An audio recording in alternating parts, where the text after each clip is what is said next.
விங்ஸில் தந்தூரி பண்ணலாம்னு சொல்லிட்டு ஒரு சிக்கன் விங்ஸை வெட்டோடு போட்டு வெட்டி வச்சுக்கோங்க.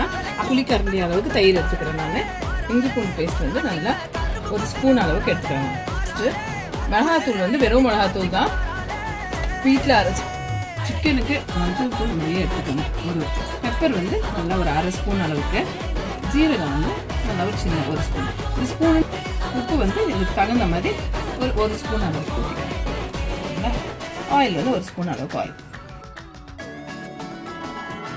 போட்டு மசாலா நல்லா இவ்வளோ ஆரம்பிக்கணும். மசாலா நல்லா மேலே போட்டிங்க வர பண்ணி வச்சுக்கணும். இன்னொரு அது பக்கம் சாப்பிட்டு சூடேறும். அதனால ஒரு மூடி போட்டுக்கணும். இந்த மாதிரி கவர்டாக ஒரு மூடி, அந்த இது வெளியே வராத அளவு கவர்டாக ஒரு மூடி போட்டு பேக் ஆகிடும். நல்லா பேக் ஆகிடும். கத்திரிக்காய்